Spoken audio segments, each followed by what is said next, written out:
عزیزان محترم ہم اپنی توجہ کریں کہ ہمیں دنیا کہاں کھینچ رہی ہے، حقیقت کیا ہے، پھر پیچھے کیا ہو رہا ہے۔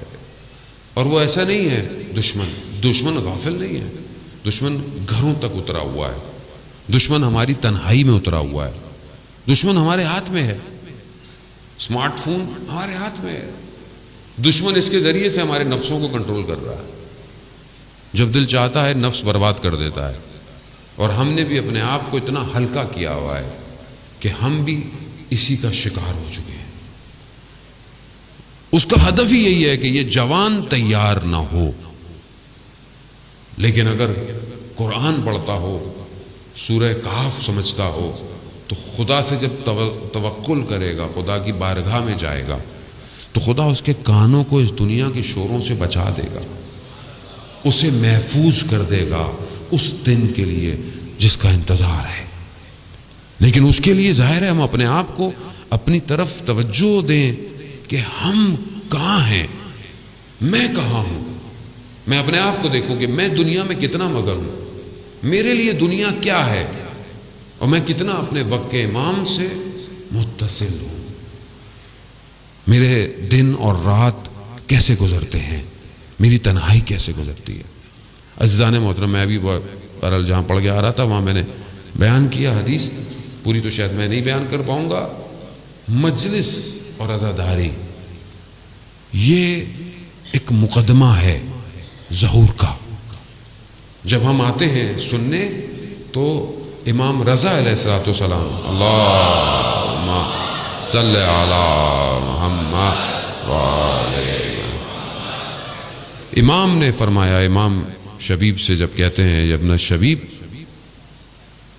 کہ پہلی چیز گریہ ہے، رونا ہے سید الشہداء پہ، یہ انسان کو پاک کرتا ہے، انسان کو اندر سے طاہر کرتا ہے، اور یہ طہارت آپ کو پھر آگے لے کے جائے گی، کیونکہ جن کے پاس ہم نے جانا ہے خدا نے نجاست کو ان سے دور کیا ہوا ہے۔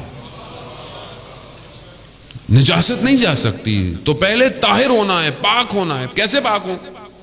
کہا کہ جو بکا کرتا ہے سید الشہداء پہ، خدا اس کے گناہ کبیر اور صغیرہ کو معاف کر دیتا ہے، معاف کر دیتا ہے۔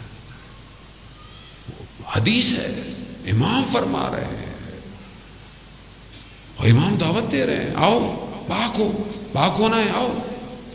آیت اللہ شمس الدین بیان کرتے ہیں، بہت بڑے عالم دین تھے، آیت اللہ تھے۔ انہوں نے ایک دن اپنے شاگرد سے کہا، جو ان کا خاص شاگرد تھا، کہا کچھ طالب علموں کو، 40 طالب علموں کو لے کر آؤ۔ لے آئے، ایک ایک کر کے کمرے میں بھیجا۔ جب طالب علم باہر نکلتا تھا تو گریہ کرتا ہوا باہر نکلتا تھا۔ جب سب ایسے ہوئے تو انہوں نے پوچھا ماجرا کیا ہے، اندر کیا ہے؟ کہا کہ جب ہم اندر جاتے ہیں تو اتنے بڑے آیت اللہ ہیں، اتنے بڑے عالم دین ہیں، ایک رومال ہاتھ میں ہے، اور کہتے ہیں امام حسین کا نام لیتے ہیں اور کہتے ہیں کہ امام حسین پر گریہ کرو، اور جب ہم گریہ ہوتے ہیں تو اس رومال سے آنسوؤں کو صاف کرتے ہیں اور کہتے ہیں کہ یہی میں اپنی قبر میں لے کے جانا چاہتا ہوں۔ ایک گریہ، ایک آنسو، عزیزان محترم، خوب یہ انسان کو پاک کرتا ہے۔ یہ جب پاک ہوں گے تو آپ کیوں گناہ کریں گے باہر جا کے؟ جو آنکھ امام حسین پر روتی ہو وہ آنکھ گناہ کرے گی؟ وہ آنکھ کیسے گناہ کرے گی؟ یہ تو وہ آنکھ ہے جو قیامت والے دن سب ساری آنکھیں گریہ کر رہی ہوں گی، تو یہ آنکھ خوش ہوگی، برمسرت ہوگی۔ تو ہم پہلی شرط بکا، جو ہمیں محنت نہیں کرنی پڑتی ہے، یعنی ہم کوئی محنت نہیں کرتے پورا سال۔ ہوتا ہے نا کہ انسان 40 دن کو عبادت کرے تو پھر کسی کمال پہ پہنچتا ہے، نہیں، ہم تو یہاں آتے ہیں، امام کا نام آتا ہے، ہماری آنکھ میں آنسو آ جاتا ہے۔ کیوں؟ امام نے کربلا میں کمال کیا ہے،